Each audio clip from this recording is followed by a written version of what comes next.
It is tough in today's days karena social media. That's why I think we have to have the awareness untuk limit our time on social media. And we need to build awareness bahwa yang kita lihat di sosmed gak semuanya benar. It's only the highlights of someone's life. It's not the truth about someone's life. Karena when you love yourself, pasti lo tahu setting boundariesnya gimana. Pasti lo tahu when to say yes, when to say no. Same thing with friendship gitu. Di friendship, apalagi adult friendship ya. Mungkin di umur 20-an belum terlalu bermasalah friendship. Friendship itu biasanya baru mulai berubah di atas 30. Semua beda-beda. Semua itu depends on how we grew up. How we experience life. Dan itu gak mungkin sama.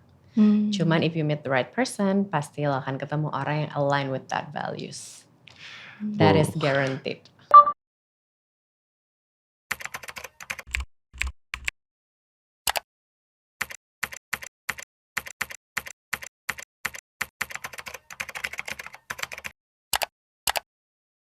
Hi everyone, welcome back to In Our 20s podcast, navigating life in our 20s one step at a time. Woo!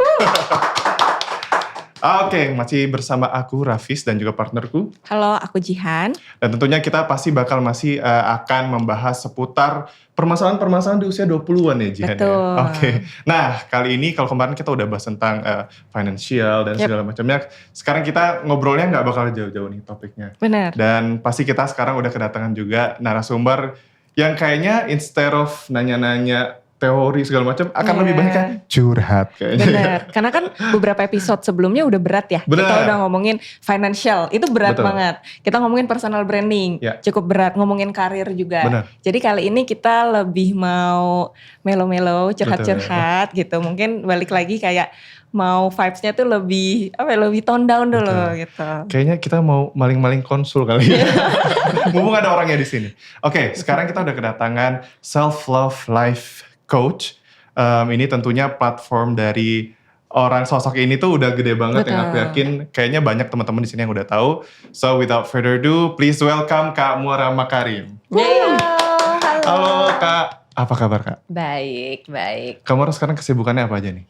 Kesibukannya membesarkan bisnis coaching dan ngurusin anak umur 2 tahun. Oh, baru 2 tahun anaknya. Wow, seorang ibu rumah tangga terus juga harus coaching banyak orang, berat gak sih Kak? Berat sih, capek ya, capek. Kalau dulu sebelum punya anak tuh mungkin 70% of the time bisa fokus ngurusin bisnis. Sekarang tuh kayak ngurusin bisnisnya cuma 50, the rest is anak, suami, rumah, pembantu semua. Capek, mentally exhausting. Berarti gimana tuh? Buat memanage semua kelelahan itu? Banyak me time untuk self love sih sebenarnya. So the theory yang aku kasih ke klien tuh adalah the theory that I have to do myself juga. Jadi kalau pagi bangun sebelum megang anak, I do gratitude journal, terus jalan pagi sendirian, refreshing. Baru abis itu udah feeling better, feeling happier, then I deal with my kid gitu. Oh, cool. Tetap ada waktu buat diri sendiri ya kayak. Harus. Kak, self love sejak kapan dan kenapa? Panjang itu. Gak apa, mungkin kita waktunya banyak nih. Sejak kapan? Sejak kapannya sejak 2019. Benar-benar decide, I want to be self love coach itu 2019. Tapi mengenal the real definition of self love itu 2016. Pada saat aku umurnya 30-an kalau gak salah ya, early 30s atau mau 30, I don't remember. Nggak jadi kawin, udah tunangan, and then we broke off the engagement, and then I went into my first ever depression, bener-bener sampai kayak nggak mau keluar kamar, 2 minggu ngurung diri, and then I went to Bali, ketemu sama life coach, and then I reach out for help, terus akhirnya I work with him selama 3 bulan, and then I learned that bahwa tidak jadi kawin and my worst breakup itu terjadi karena lacking of self love. I see. Gitu. Jadi disitulah adalah titik balik hidupku yang benar-benar kayak oh my god, selama ini I really never loved myself and that's why my dating life selalu miserable. Wah, so miserable. Agak sakit ya dengernya. Tapi kayaknya ini relate juga sama teman-teman di umur 20-an. Sangat. Karena kalau kita riset dan kita ngobrol sama teman-teman umur 20-an, memang mostly yang dirasakan dan banyak di-experience di umur 20-an itu adalah love. Yes.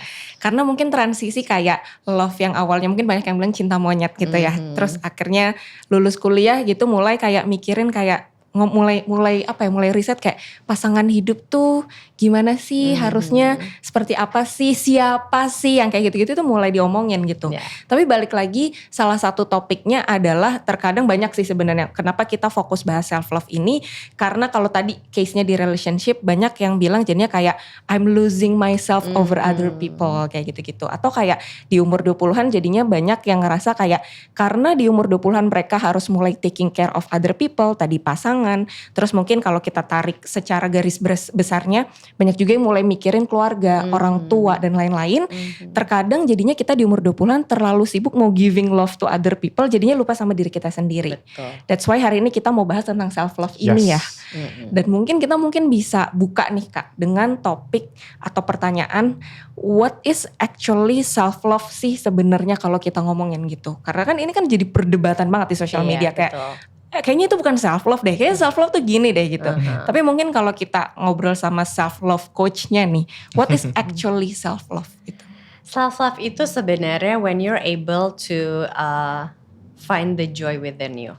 Jadi imagine kita hidupnya lagi nggak bahagia gitu, misalnya karir lagi hancur, relationship single, terus friendship juga mungkin lagi merasa lonely, but we still have faith that we can make it happen karena we know we can rely on ourselves. So that's the true meaning of self-love. Kayak we can prioritize ourselves because we know we can rely on ourselves. We cannot rely our happiness dari orang-orang atau dari external factor di luar kita. So the simple explanation adalah when you're able to find joy within you. That's self-love. Okay. When you're able to find the joy Within you. So kasarnya kalau misalnya everything is miserable in your life, you know you will be okay because you have yourself. Okay. In the end of the day you have yourself ya. Yep. Gimana sih prosesnya? Ini kan tadi kan berarti find the joy gitu kan. Cuman sebenarnya sih kadang misalnya nih orang-orang udah tahu bahwa definisinya adalah ketika self love itu ketika tadi misalnya I want to find the joy gitu. Tapi mungkin pertama kita bahas dulu tentang sebenarnya what stop us or most of the people on tadi finding the joy inside ourselves. Life happens. Jadi gini, sejak aku punya anak, aku juga jadi lebih sadar ya. By nature manusia itu sebenarnya love ourselves. By nature when we were born, sebelum kita dipengaruhi oleh ajaran-ajaran dari orang tua, dari teman-teman, dari guru, sekolah, we actually love ourselves. Love ourselves-nya gimana? We're very confident. Anak kecil ya, if you see little kids yang masih kayak di bawah 7 tahun gitu, masih di bawah 3 tahun lah, they're very confident, they will do whatever they want. Mau marah-marah, nangis-nangis, teriak-teriak, mau minta sesuatu, they don't care, they will ask for it until they get it, gitu kan. Kenapa? Karena they love themselves. They want to prioritize their happiness. They know that I want this, I need this, I will get it gitu. I will do anything to get it. That's actually self-love, that's confidence, that's true confidence and self-love. Cuman itu berubah pada saat ya, it's just life right? Kita besar, dididik sama caregiver kita dengan beberapa pemahaman lah. Terus kita masuk sekolah, ketemu lagi sama guru yang menerapkan certain knowledge in our head. Terus ketemu sama teman-teman, ada yang suka ngebully mungkin, ada yang suka komentar bikin kita malu, ada yang baik, ada yang ngasih pujian. But all of this create a different narrative in our head tentang our self-worth. Jadi these people around us yang impact how we see ourselves. Gitu. Jadi kalau zaman sekarang yang sering dibahas ya inner child trauma gitu, trauma dari parents. Ya karena itu gitu, kayak mungkin banyak ada anak yang ngerasa nyokap gue dulu tuh suka ngomong gue gendut gitu. Akhirnya besarnya dia ngerasa gak confident sama badannya. Atau ada anak yang dibesarin sama orang tua yang suka selalu di-compare sama siblingsnya. Jadi pada saat besar dia kayak I don't love myself, I think I'm not smart enough gitu. Tapi sebenarnya kalau ngeliat anak kecil ya, they were not born like that. They were born very confident, loving themselves so much until caregivers and people around them involved in their life. Oke. Ini kalau tadi aku sambil dengerin sebenarnya berhubungan kayak lately itu kan ada film baru keluar Inside Out. Dan itu kan kamu orang nonton nggak? Iya. Nah itu kan bahasannya adalah sebenarnya how we see ourselves itu sebenarnya berangkatnya dari belief gitu ya. Dan belief itu compounding dari berbagai hal yang membentuk kita hari ini gitu ya. Betul. Dan tadi berarti salah satunya what stop us on loving ourselves sebenarnya adalah orang-orang yang kasih input kayak mereka tuh ngelihat atau mikir kita tuh seperti apa dan akhirnya itu jadi belief yang kita percaya bahwa oh diri kita tuh seperti ini. Betul. Gitu. Dan biasanya itu terbentuk di bawah 7 tahun. Karena anak dari umur 0 sampai 7 tahun itu namanya golden age, di mana our brain works like a sponge. Jadi kita cuma nyerap, kita nggak ada filter. Jadi whatever that people around us tell us about us, itulah yang kita anggap benar gitu. Di atas 7 tahun, it becomes a personality. Gitu. Jadi biasanya kalau kita ngomongin inner child trauma, itu biasanya most of the time, 90% of the time selalu below 7 years old. Root cause-nya. Tapi kalau ngomong inner child trauma kayaknya akan panjang banget dan gak selesai-selesai gitu sebenarnya Kak. Betul. Cuman setidaknya apa sih kayak mungkin ada tips gitu Kak supaya kita kayak udah deh selesai nih inner child traumanya gitu kayak I wanna love myself tapi susah gitu. Gimana caranya kita tuh bisa percaya kayak enggak kok gue cinta sama diri gue sendiri gitu. Iya, sebenarnya there are a lot of tools gitu ya untuk ini. Dan benar kalau ngomongin inner child itu gak ada habisnya sampai I mean I've been through a lot of healing sampai sekarang pun punya anak. My daughter keeps triggering me and revealing my own inner child wound gitu. Setiap gue ke-trigger, I was like, oh dulu waktu kecil nih gue gini nih, makanya I'm getting triggered sekarang gitu. Jadi it will never end, that's right. Tapi there are a lot of tools out there that we can use supaya kita bisa lebih mengenal diri sendiri dan benar-benar firm loving ourselves. Yang I really like tools yang paling simple dan gak usah repot dan langsung bisa diterapin on the spot adalah just keep building awareness and ask yourself, what would I do if I loved myself? Jadi kalau misalnya we have doubts in our mind kayak, aduh nggak deh gue nggak mau ngomong, I don't want to speak up karena I'm not smart enough. And then you have to stop that and then tanya, what would I do if I loved myself? Would you speak up atau enggak gitu? Atau misalnya you don't want to see yourself in the mirror karena you think that you're ugly gitu, I'm not pretty. Stop that thought, terus tanya lagi ke diri kita, what would I do if I loved myself? Will I talk about myself like this? Apa enggak? Apa I will appreciate myself? That's the simplest thing. I'm not saying it's easy, it takes practice. Tapi emang kuncinya kan di konsistensi. Karena kan trauma ini ke-build juga udah bertahun-tahun lamanya. Of course, practical toolsnya harus dilakukan juga bertahun-tahun lamanya. You know, berbulan-bulan lah, gak usah bertahun-tahun. But it has to be consistent. That's the simplest. Another thing that I really, really like adalah semua orang sudah melakukan ini, gratitude journal. Cuman bedanya, the gratitude journal that I love adalah yang formatnya, write 3 things you are grateful for about yourself. Jadi bukan gratitude about life, tapi gratitude about yourself. Spesifik. Yes.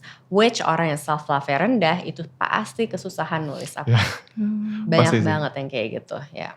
Oke, tadi kayak aku garis bawahin adalah untuk mencintai diri sendiri itu nggak bisa instan. Nggak bisa instan. Tapi kenapa kita bisa instan mencintai orang lain instead of diri sendiri? Kayaknya jatuh cinta gampang ke orang lain. Benar. Kenapa ya? Ke diri sendiri itu susah banget. Karena conditioning. Banyak conditioningnya datang dari parents, datang dari social pressure, datang dari teman-teman yang tiba-tiba udah kawin gitu.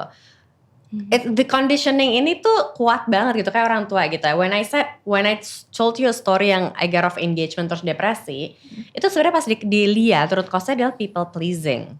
Kenapa aku bisa people pleasing? Karena I grew up dengan orang tua yang unconsciously of course, dia gak sengaja gitu ya. Tapi unconsciously lebih playing favoritism towards my sister, my older sister. Jadi waktu kecil, I was fighting for their attention. Trying to please them supaya, hey give me attention dong gitu. Jangan ke kakak gue terus gitu. Tapi itu kebawa sampai gede. Jadi I'm like that, I was like that dengan laki-laki gitu. Hey give me attention. And that's why I attracted men yang tiba-tiba langsung ngajak kawin, yang tiba-tiba ngajak pacaran dalam waktu dekat gitu, kayak banyak banget. That was my pattern gitu. Ya karena I wanted that attention gitu. Dan karena I was people pleasing, jadi gampang untuk cinta sama mereka. Gampang kayak, oh ya I'm pleasing myself, oh I'm gonna love you too gitu. I'm gonna say yes to your proposal gitu. Tapi it's about conditioning jadinya. It's always about the belief, again balik tadi ke film Inside Out, it's all about the belief system in your head kan. Ya back then my belief system dibuild sama orang tua yang seperti itu gitu. Oke. Menarik.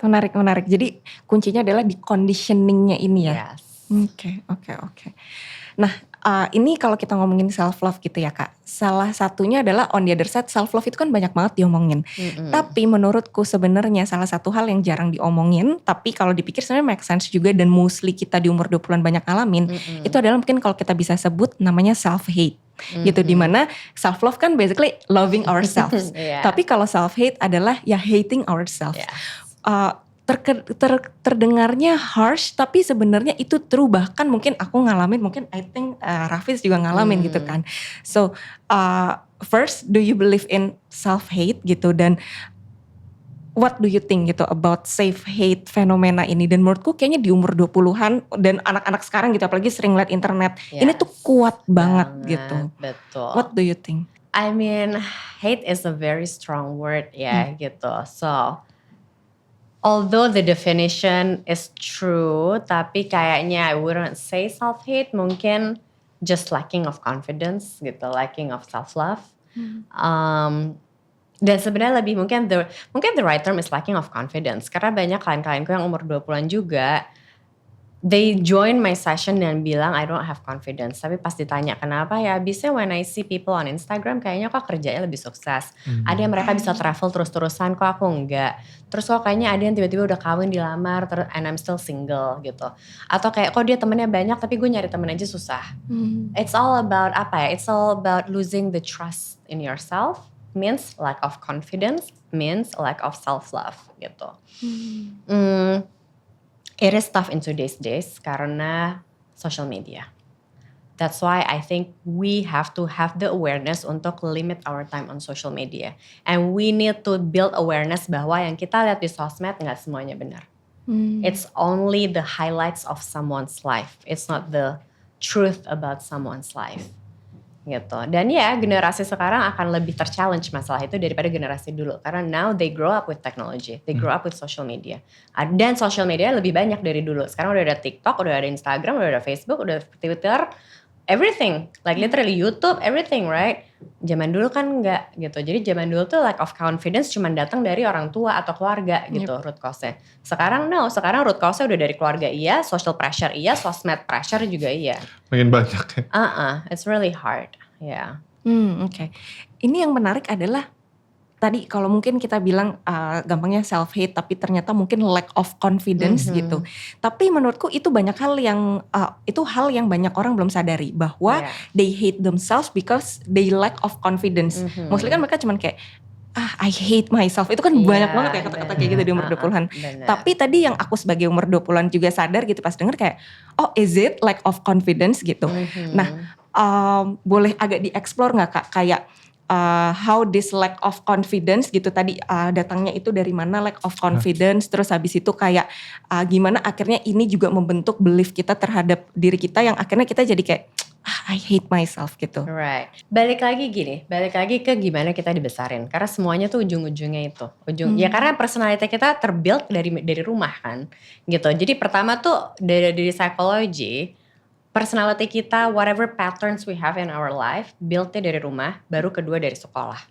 Gitu. Jadi even kalau kita ngomongin healing itu harus starts from home, baru kita lihat sekolahnya gimana, environment-nya, baru kalau itu juga gak bisa, baru ke professional help. Gitu. Jadi urutannya tuh selalu gitu, karena everything starts from home. Jadi lack of confidence again comes from home. Kayak tadi aku bilang, banyak anak-anak yang masih suka di-compare sama orang tuanya. Banyak anak-anak yang masih gak boleh speak up di rumah. Selalu di-dismiss opinionnya. Itu kan membuat mereka jadi berpikir, I'm not good enough untuk say anything in this house. So maybe I'm just not smart, I'm not good enough, I'm not confident. Gitu. Dan juga di culture Indonesia juga terutama semua ngomongin badan kan. Even orang tua selalu juga ngomongin, kamu gendutan, kamu kok gendut banget gitu. It becomes common. Tanpa kita mikir sebenarnya nih anak menerimanya kan beda. Menerimanya bukan cuman kayak ini orang basa-basi atau ini orang cuman komentar. Mereka nerimanya adalah I'm ugly gitu. Berarti gue harus kurus terus gitu. So those are the things yang mempengaruhi this kind of personality. Nah, udah dibesarin kayak begitu, terus ngeliat social media yang isinya semua editan foto, cuman short clip di reels. Yep. Makin dong mereka mikir, oh emang gue gendut kali ya, buktinya cewek-cewek pada kurus. This is funny actually. I have a friend. I stopped being friend with her karena I found she's very very fake on social media and I cannot stand her. Karena I know dia in real life itu big size. Semua foto di Instagram langsingnya setengah mati. And she's a coach. Oh, Jadi I'm like, if you're gonna be a coach and you're not being authentic, yeah. jadi I'm like, I don't think I want to connect with you gitu. Cuman that's how dangerous social media is gitu. Karena bener-bener langsingnya setengah mati. Tapi in real life is very big size gitu. So, I would suggest anak umur 20-an yang sekarang, once you become parents, which I have more faith in this generation ya. Karena kan they are more open-minded sekarang. They're more conscious. Please remember to raise your next generation kids to be confident dengan just allowing them to do whatever they want, but guide them. Do not control them, tapi guide them. Guide them mana yang sesuai arahan gitu. But do not limit them, do not control them. Karena kalau kayak gitu kita balik ke generasi yang kemarin, dimana akhirnya anak-anak besar dengan lack of confidence. Oke. Oke. Kak, kalau misalnya kita ngomong lack of confidence, terus tadi self-hate juga, sebenarnya aku penasaran sih kayak, what is the worst thing when we don't love ourselves? Mungkin nggak worst thing ya, kalau worst thing kan kayak benar-benar ketakar ya. Ya let's say self-harm kan udah banyak banget kayak gitu-gitunya ya. Mungkin kayak hal-hal simple, sebenarnya simple banget, tapi stop us from growing gitu. Apa sih impact terkecil, tapi kayaknya kalau ada ini tuh benar-benar ganggu gitu. When you feel like you don't deserve to have the best in life, then you're not gonna pursue anything. You're not gonna pursue a bigger career. You're not gonna say yes to better men, better partner, and then you're not gonna try to have better connection with your friends. Everything. Banyak orang yang mikir, udahlah emang hidup gue begini, I don't deserve it. Ya udahlah, this is me. Ya udah, that's your limitation. Your career is gonna stuck, relationship gonna stuck, friendship juga not gonna be satisfying, and you're not gonna grow at the end. Jadi bahayanya adalah this self-hate atau lack of confidence at the end of the day gonna limit our potential juga gitu ya. Sekarang kita akan berpikir bahwa ya udah I'm just like this. I'm not good enough. Kenapa I have to pursue something bigger? Berarti jadi nggak ada tujuan juga ya di hidupnya. Benar. Nah, kalau kita ngomongin, ini kan tadi kita udah exploring tentang di self-hate dan lack of confidence-nya. Which kalau aku bisa assume adalah berarti ketika kita dari posisi sekarang nih, misalnya si self-hate dan lack of confidence ini, kita mau menuju self-love, itu bisa kita artikan juga sebenarnya self-love ketika kita udah gain confidence. Apakah itu gimana berhubungannya dua hal itu? Self-love comes first, then confidence will be connected to self-love. Oh oke. Jadi confidence itu outputnya malah. Yes. Oh, Jadi okay. gini, that's actually the reason kenapa my niche adalah self-love. Karena it impacts every little thing in your life. Pada saat we don't love ourselves, we will choose a wrong career. We don't love ourselves, we will choose a wrong partner. We don't love ourselves, kita bisa dibully sama teman. Gitu. Jadi there's a lot of impact when we don't love ourselves. But the same thing, kalau kita nggak confident, kita akan say yes sama cowok yang biasa aja, yang mungkin toxic. Karena we're not confident. When we're not confident, kita akan stuck di kerjaan yang gitu-gitu aja. We're not gonna pursue something bigger. Pada saat kita nggak confident, kita nggak akan punya teman yang bisa deep connected with us. Karena kita I'm not confident untuk ngobrol sama orang, right? It's the same thing. Jadi confidence dan self-love is actually going hand in hand. Cuman the core is the self-love. Dan if you really love yourself, pasti confidence-nya akan naik. Itu udah pasti. Menarik. Kak, kalau tadi kan kita udah tahu nih outputnya apa, confidence itu sendiri gitu ya. Tapi gimana sih caranya kita tuh untuk membatasi diri antara self-love dan self-indulgence? Karena kan kita kayak ngomong, aku harus self-love. Kata kelebihan jadinya kayak terlalu memanjakan diri jadinya ya. Balik lagi, self-indulgence tuh kelebihan. Iya, terlalu memanjakan diri. Gitu Memanjakan diri jadinya toxic positivity aja. Right. Kapan kita taunya gitu? Again, sebenarnya kalau kita praktis nanya, what would I do if I loved myself? Pasti sebenarnya kita tahu itu berlebih apa enggak. The recent example, not really recent ya, tapi my own example, ini terjadi pada saat when I was pregnant. When I was pregnant, I went into depression di 3 bulan pertama. Which is very emang ada yang depresinya di pregnancy, ada yang after pregnancy, ada yang enggak sama sekali. And I had both. Before and after, during and after. Nah, tapi pas during pregnancy, I felt sluggish, capek, males. Itu ya karena pregnant, capek, badan berubah. Jadi what I did adalah I thought it's self-love. Karena ya udah lagi capek badan kan. I'm just like, udahlah gue bangun di kasur aja tiap hari, mau makan enak tiap hari. I'm not gonna get out of the house. Udah biarin aja, I'm enjoying it gitu. Sebulan, 2 bulan, I didn't realize it was depression. Terus abis itu, I was on a call with my cousin yang di Belanda. Kita lagi video call, and then she saw my face. She's like, are you okay? Kok lo kelihatan mukanya lemas banget gitu. Back then, I still said, ya karena kan hamil, capek. I'm just enjoying myself di rumah, gak keluar, you know, it's so nice. Terus dia tiba-tiba bilang, but you know that you have to be careful, right? Kalau lo keterusan, lo bisa jadi depresi lo. You have to know the difference. And I'm like, yeah, that's true. Terus I remember back then, I asked myself, okay, if I really loved myself, what would I do? Gue pasti akan keluar rumah, ketemu orang, olahraga, gitu. Karena it's good for me kan, gitu. But I didn't do it. I was like, my justification waktu itu adalah, udahlah gue lagi hamil, I get an excuse gitu, gue lagi hamil, biarin aja.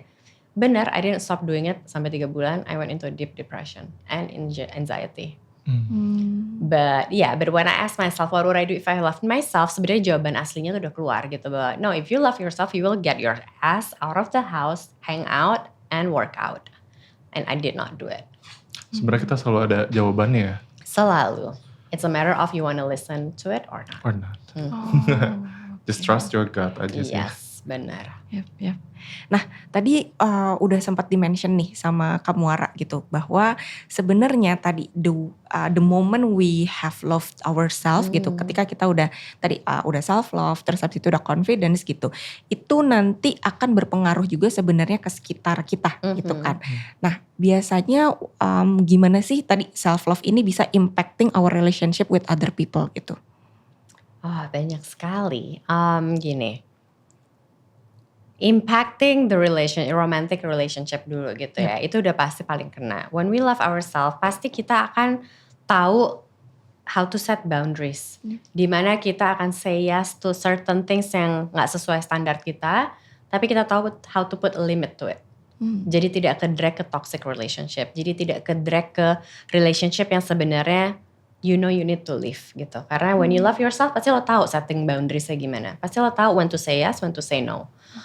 Same thing with friendship gitu. Di friendship, apalagi adult friendship ya. Mungkin di umur 20-an belum terlalu bermasalah friendship. Friendship itu biasanya baru mulai berubah di atas 30. Oh ya? The pattern so far is like that. Okay. Semua klien gue yang di atas 30 pasti bilangnya gitu. Kenapa sih adult friendship tuh susah banget semua ngomongnya gitu.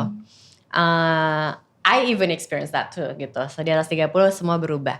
And the answer adalah karena di atas 30 we learn deeper about ourselves. We learn deeper about what we like, what we don't like. Di umur 20 itu mungkin kita masih ada tolerance. Kayak oke, ini orang gak align sama gue, ya udah gak apa-apa lah gue yain dulu. Di atas 30 lo udah gak ada capacity untuk tolerate orang yang udah gak align, yang udah gak nyambung. Tolerance itu udah hilang. But kenapa itu bisa hilang? Karena self awareness kita juga lebih tinggi di atas 30 gitu. Jadi when you love yourself enough, pasti you will know how to not waste your time in useless friendship gitu, useless connection with people basically. Gitu. Kalau relationship with family, ada hubungannya nggak? Ada sekali. When we love ourselves, nah ini agak tricky. Gini, when I tell my clients how to love themselves, rules utamanya adalah, karena mereka semua selalu nanya, bedanya self-love sama selfish apa? Because I don't want to be selfish. Mereka semua ngomong gitu. Terutama kalau sama orang tua juga mereka bilangnya, tapi kan they are my parents gitu, kenapa gue harus set boundaries? Kan itu selfish gitu. My rules about self-love adalah, love yourself but don't be, ini boleh ngomong kasar gak ya? Nanti disensor aja kalau gak. But don't be a bitch about it. Karena banyak orang yang I love myself, tapi sebenarnya dia merugikan banyak orang di Yeah. sekitarnya, right? So the rules when you work with me itu adalah rules nomor 1 yang akan gue kasih tau ke semua klien. You love yourself but don't be a bitch about it. It means apa? It means when you have conflicts with your parents, you are allowed to set boundaries supaya nggak terlalu di drag. Karena kan ada orang tua juga yang sangat toxic. Dan when that happens, you will have to set boundaries. Kalau nggak lo yang gila nanti Iya. gitu kan.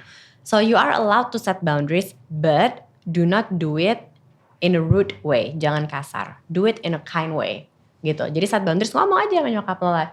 Aku tuh tersinggung loh mama ngomong kayak gini gitu. Aku gak suka. Atau misalnya aku tuh udah gak ada uang untuk biayain terus. Aku tuh capek loh uang bulananku ke rumah terus gitu.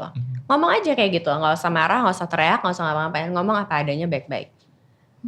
Responnya mereka gimana is not your responsibility. Tapi your responsibility adalah set boundaries for yourself because you love yourself and you're not being a bitch about it to other people. That's your Oke. responsibility.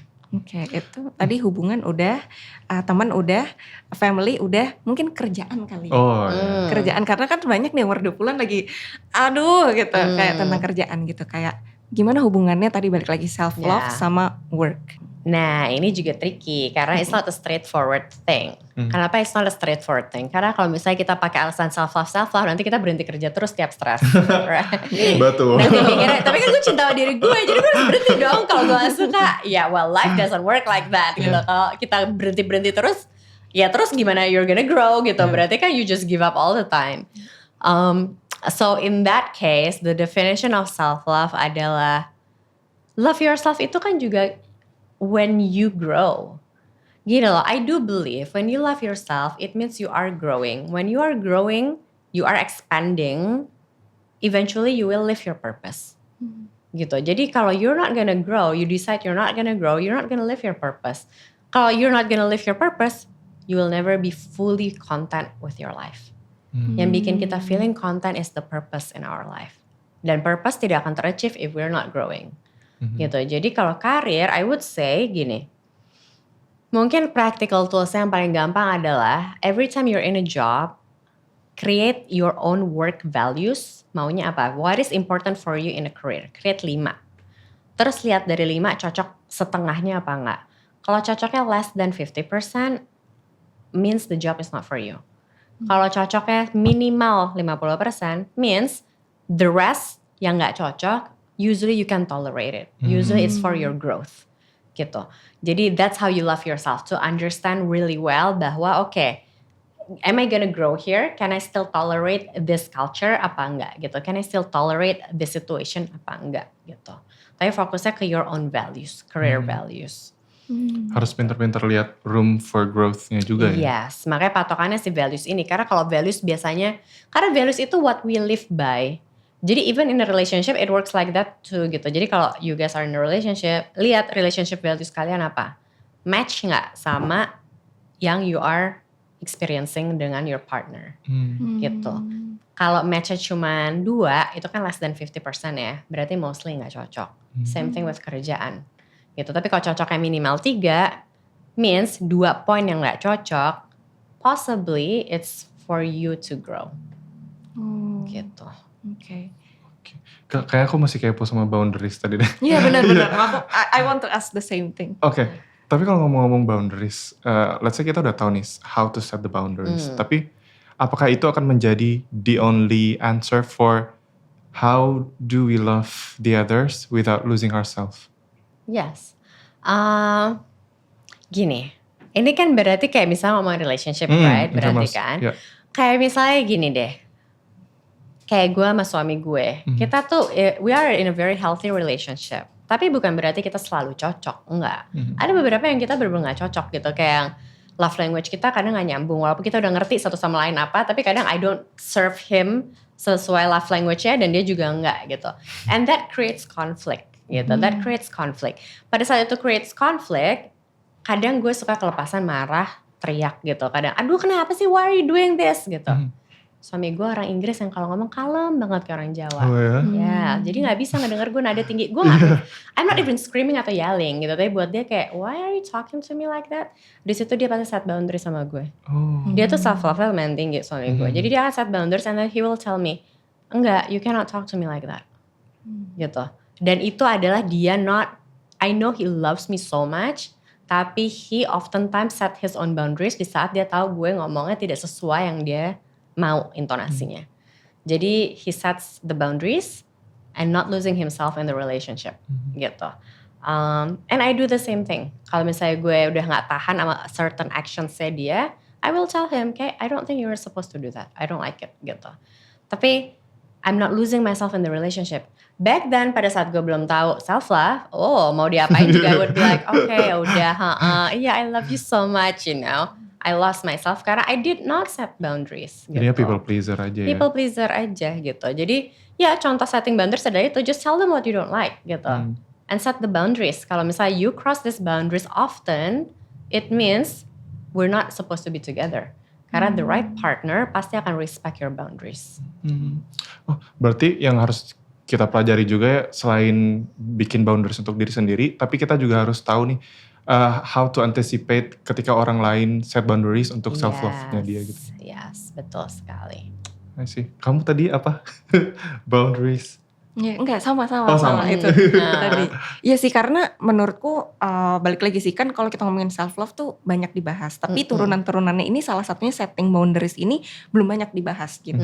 Dan tadi pas dengar ceritanya kamu Ara tentang relationship, I think it also happens in my relationship juga gitu sama partner gitu. Kayak tadi banyak gitu momen-momen dimana kayak ini kalau selangkah lagi nih aku ngikutin yang dia mau, I'm losing myself gitu. Dan salah satu conversationnya adalah I don't want to lose myself just to love you, yang kayak gitu-gitu sih. Ini I think important banget gitu. You know what's the common problem di perkawinan itu biasanya pas sudah kawin istrinya nggak boleh kerja atau istrinya nggak boleh keluar-keluar sering tanpa suaminya. Itu banyak terjadi. Nah itu kalau istrinya nggak set boundaries, they lose themselves in the marriage dan tinggal nunggu waktu sampai bomnya meledak aja. Gitu. Karena ya berarti they start losing their identity. Nggak bisa kerja, nggak bisa ketemu teman gitu. Everything change. Gitu.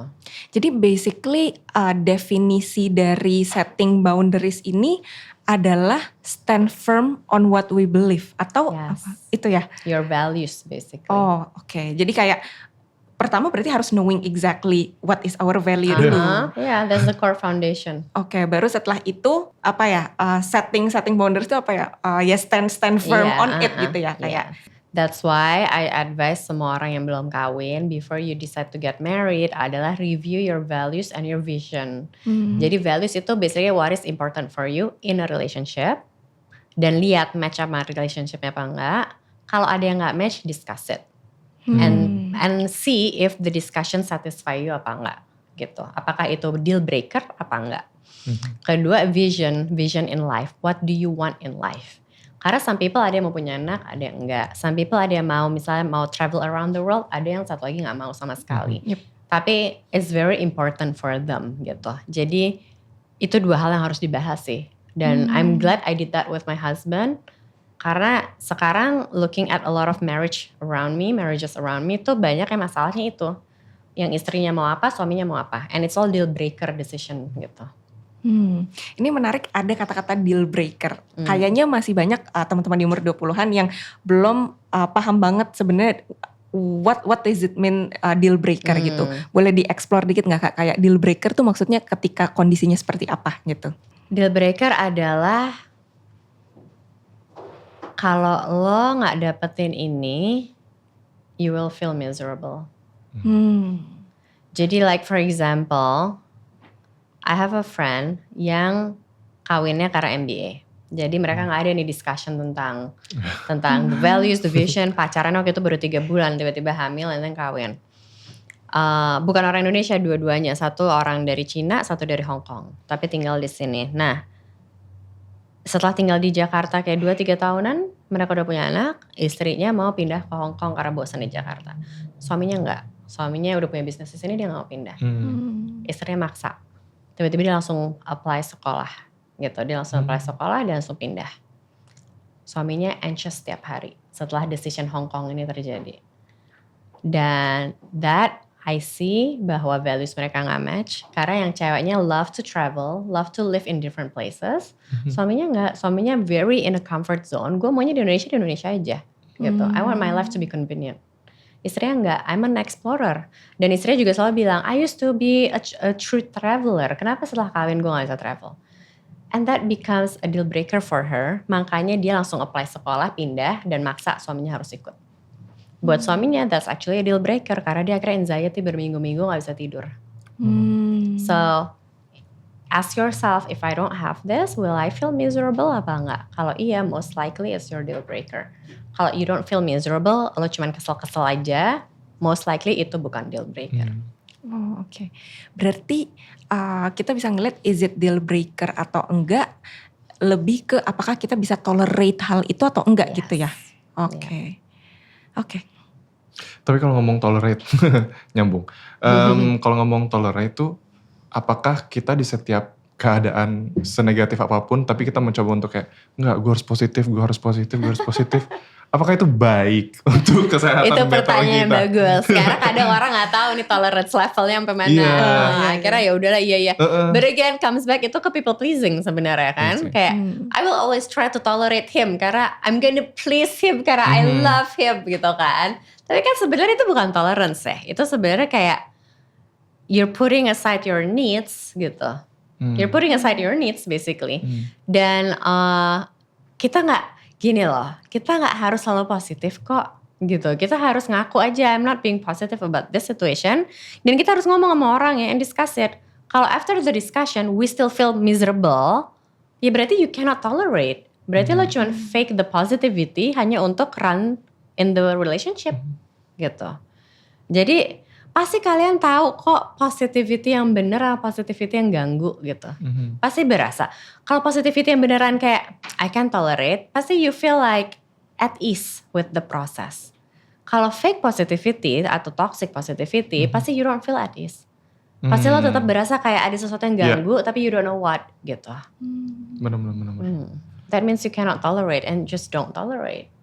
Yep. Yang kayak tadi gue bilang suaminya anxiety gak bisa tidur 2 minggu Iya. gitu. Tapi depan istrinya dia oke gitu. So that's not real positivity. Kalau tadi ngomongin tentang pernikahan gitu ya. Mostly mungkin di awal-awal pernikahan tuh perempuan jadi ngerasa kehilangan identity karena ya itu tadi misalnya disuruh berhenti kerja terus nggak boleh sering-sering main keluar tanpa suaminya kayak gitu kan. Itu kan berarti dia yang tadinya tahu value-nya apa, ini kan dia harusnya jadi kehilangan gitu kayak gue ini siapa, kayak apa yang harus gue lakukan ke depannya kayak gitu kan. How do we bounce back dari keadaan kayak itu jadi supaya redefining kembali value kita. Gini, makanya betapa pentingnya untuk review our relationship before we get married. It's exactly that. Karena people change in the marriage. Kayak mungkin misalnya karena banyak kasus di mana orang pacaran baik-baik aja, tapi pas kawin suaminya berubah. Gitu. Tapi that kind of things terjadi karena there's never a discussion about the basic foundation relationshipnya gitu. They never actually ask lo maunya apa. Kalau udah punya anak nanti maunya gimana. Terus values lo apa. Itu gak pernah didiscuss. Mereka cuma fokus ke secara papernya gimana nih. Bagus nih di sekolah di sini kerja oke, duitnya oke gitu. And I love him gitu. Tapi they never actually discuss. Jarang yang mendiscuss itu. Jadi that's the number one mistake that I think you can prevent sebelum kawin. Tapi kalau itu udah terjadi, kejadiannya udah kayak gitu, and then you lost yourself in the marriage, then I think you just need to seek professional help. Gitu. Karena kalau udah banyak larangan dari pasangan, the only thing you can do adalah speak up kan. Tapi biasanya pasangan yang udah very controlling sometimes don't want to listen. And that's when the third person has to come in, which is professional help. Agak susah kalau untuk harus ngelakuin sendiri di saat pasangan kita udah terlalu controlling. Karena they won't listen anyway. Benar. Tapi kan kalau itu case-nya kita tahu nih Kak, kayak itu berbeda sama visionnya kita, beda sama prinsipnya kita. Gimana kalau ada pasangan, ini in terms of ya pacaran juga kadang kan banyak yang kayak bisa-bisanya nih kita kemanipulasi, akhirnya kita believe apa yang orang lain pasangan kita omongin gitu. Gimana caranya kita bisa keluar gitu dari kondisi itu. Karena kita gak sadar gitu. Itu biasanya terjadi kalau pasangan kita narsistik. Ya, karena pasangan narsistik sangat pintar memanipulasi pasangannya dan membuat pasangannya dicintai habis-habisan. Iya, ada harapan dari orang itu. Iya, betul. Tapi habis itu berubah. Betul.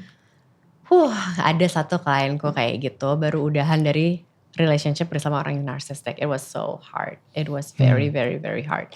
Dan I remember even itu terjadi, dia ketemu cowok ini pada saat udah session sama aku. And I remember I told her, ini cowok agak aneh, udah ngomongin future kebanyakan padahal baru kenal bentar, loving you so much, seakan-akan gak ada hidup lain di luar lo. I wouldn't say yes to this. Dan visi lo juga beda berdua. Tapi ya dia kebawa omongan lakinya, tadi yang kamu bilang, kebawa omongan lakinya. Tapi dia bilang gini, tapi dia bilang gitu, no it's okay, I will follow gitu kan. Bener, 2 bulan kemudian balik lagi session sama gue, bilang I don't know how to exit this relationship. Kalau udah kayak gitu, I think gini, balik lagi ke tools yang tadi, just ask yourself, will you do that if you love yourself gitu? Will you let yourself get sucked into this relationship gitu? Dan praktis yang bisa dilakukan mungkin ambil pen and paper, bayangin you don't have a lot of noise in your head, tidak ada suara nyokap, bokap, pasangan, teman, gak ada, suara itu hilang in your head, and ask yourself, what kind of life that I want, what kind of a person I want to become. And then remove all the noises, really focus on what your heart says to find your identity again. Gitu. And then after that you can exit the relationship and end the relationship. Karena relationship yang membuat lo lose yourself is never a good relationship. Yes. And mostly it's not fixable. Gitu. Kalau udah sampai you lost in it, mostly it's not fixable. Agak berat ya. Aduh. Tapi ini menarik karena ini since kita lagi deep di relationship gitu ya Kak. Berarti tadi kan ini kita ada beberapa case gitu ya ketika udah stuck gitu ya di dalam. Dan balik lagi tadi kalau yang aku tangkap gitu ya, karena kan aku juga lagi di fase ini, fase-fase prime time nih ngomongin relationship gitu kan. Jadi kayak berarti it's so much better untuk basically yaudah decide sebelum getting into marriage daripada baru ketemu masalahnya dan baru mikirin exit way-nya ketika sudah keluar gitu. Berarti kalau misalnya mungkin ini kita ngomongin relationship dan di hubungannya tadi sama ngomongin kita self love juga, sebenarnya berarti dari POV Kak Muara gitu ya, before we are saying yes to our lifetime partner which is di sini our spouse gitu ya, apa aja sih berarti step-stepnya yang harus kita lihat dulu, baik tadi pertama ke diri kitanya tuh apa-apa aja dulu yang harus kita check box, baru habis itu tentang pasangannya, tentang hubungannya tuh apa aja yang harus kita list dan check box gitu. Sebenarnya nggak banyak, tapi orang nggak kerjain aja. Ya values itu udah mengcover semuanya. If you know your values dalam relationship, itu akan mengcover foundationnya. If you know your vision in your life ya, visi dalam hidup bukan visi dalam relationship.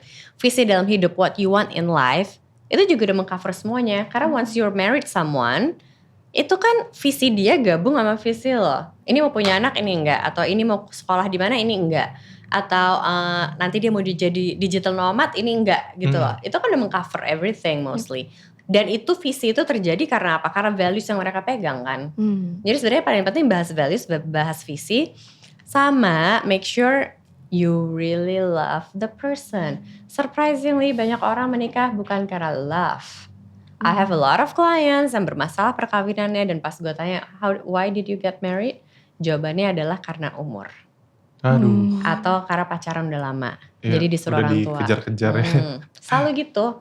Jadi akhirnya disitulah I know, oh pantas masalah lo cukup berat. Karena there was never love in the relationship. Gitu. Jadi sebenarnya itu love, make sure you love the person. Abis itu kedua ada attraction. Ketiga baru values dan vision. Oke. Tapi kalau ngomong values kan very personal ya, tergantung orangnya masing-masing. Tapi kira-kira ada nggak ya di suatu hubungan itu kayak harusnya value ini tuh ada gitu di suatu hubungan? No, semua beda-beda. Semua itu depends on how we grew up, how we experience life, dan itu nggak mungkin sama. Cuman if you meet the right person, pasti lo akan ketemu orang yang align with that values. That is guaranteed.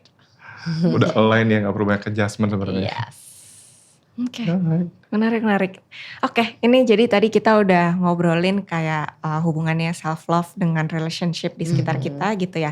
Dan balik lagi sini dua arah gitu ya. Self love kita mempengaruhi relationship di sekitar kita dan relationship di sekitar kita juga mempengaruhi kita gitu ya. Oke. Mungkin balik lagi sih, since topik kita adalah self love gitu ya. Mungkin di akhir kita mau nanya sih Kak, so basically in order to loving ourselves gitu ya, secara whole, secara keseluruhan, tadi kan kita udah tahu kayak definisinya apa, terus habis itu what stopping us-nya apa gitu. Jadi nextnya adalah what are the steps atau mungkin tips gitu ya, kayak to love ourselves The gitu. smallest thing we can do. The smallest thing that you can do every day.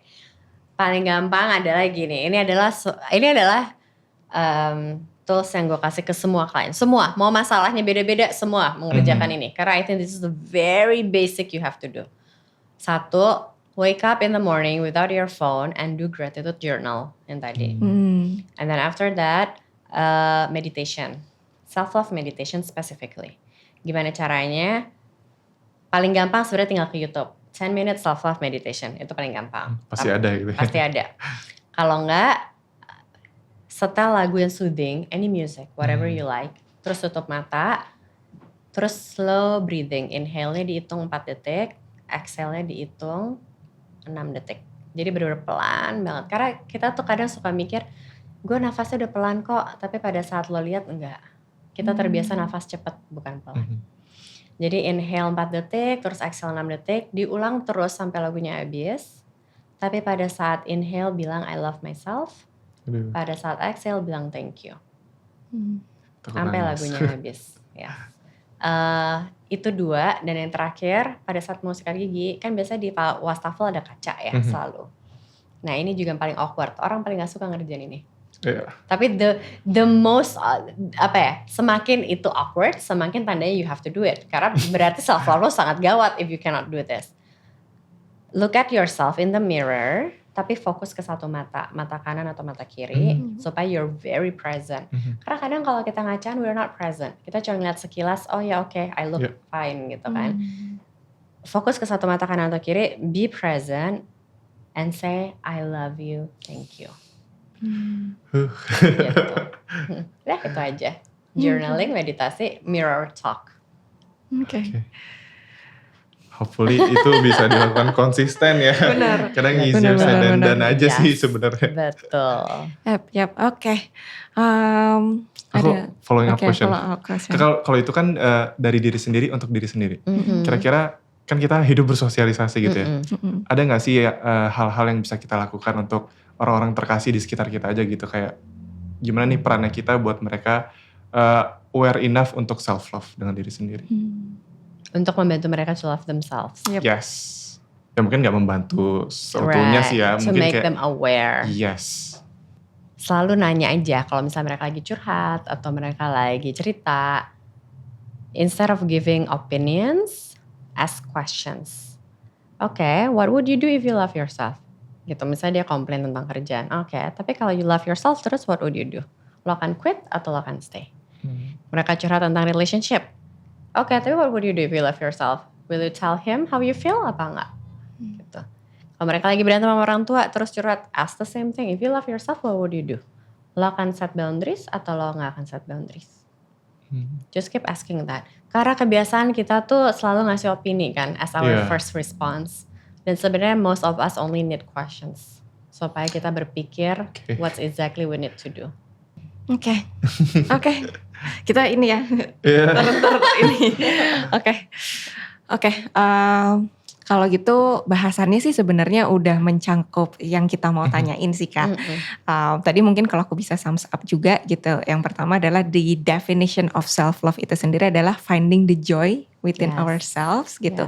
Dan mostly what's stopping us adalah karena our environment yang keeps telling us berbagai hal yang akhirnya itu membentuk beliefs kita sendiri gitu kan. Padahal tadi kalau kita ngomongin sebenarnya the importance ketika kita punya self love adalah satu, kita jadi bisa bergerak dan melangkah melebihi limitasi-limitasi yang ada, yang mostly sebenarnya limitasi itu kita sendiri yang bangun ya. Karena kita didn't love ourselves that much. Dan yang kedua adalah ya kita jadi stops losing ourselves love di berbagai relationship yang kita punya. Yeah. Karena kayaknya selain sama romance partner, kayaknya sama friend juga kadang kita suka losing Benar. ourselves, kayak terlalu kayak mau pleasing deh biar dia mau temenan sama gue, tapi guenya juga nggak tahu maunya apa, misalnya gitu-gitu ya. Dan di akhir adalah tadi ada beberapa hal yang bisa kita lakukan gitu. Tapi mostly adalah itu tadi. Mungkin bagi kita awkward, mungkin aku sendiri nggak pernah sih kayak ngaca I love you. Tapi abis ini kita akan mencoba menerapkan itu gitu. Dan tadi kita juga bisa help our surrounding gitu untuk love themselves juga dengan simply, mungkin terdengarnya simple question, tapi sebenarnya I think itu gana powerful gitu kan. Betul. If you love yourself, would you do that? Atau what will you do if you love yourself? Oke. Itu sih kurang lebih untuk hari ini. Thank you so much. Yes, Kamu terima Mara. kasih Kamu Thank you Mara. so much. Aku sangat suka session ini, kayak full of encouragement aja sih jadinya. Mungkin kalau misalnya teman-teman mau lihat lebih banyak lagi edukasi-edukasi yang dikasih Kamuara, atau misalnya mau connect sama Kamuara, bisa di mana aja sih Kak? Mostly Instagram sih. I'm extremely active on Instagram. Di muara.makarim. I'm pretty responsive di situ. Oke, sekali lagi terima kasih banyak Kamuara. Terima kasih insight-insightnya. Semoga teman-teman di luar sana merasa banyak pertanyaan-pertanyaannya akhirnya terjawab. Dan aku mau highlight juga nih buat sesi kali ini. Ingat ya teman-teman, tidak ada yang instan. Jadi belajarlah untuk bisa mencintai diri sendiri, mungkin sedari hal-hal yang kecil gitu sih. Oke, once again thank you so much Kamuara sudah main-main di In Our 20s. Dan buat teman-teman di luar sana yang mungkin masih banyak nih pertanyaan-pertanyaan atau mungkin juga saran dan mungkin mau ngasih masukan kayak topik ini dong Kak, topik ini boleh banget langsung aja komen di YouTube kita maupun di Instagram kita @InOur20s. So guys, thank you so much for watching and see you at our next session. Bye-bye.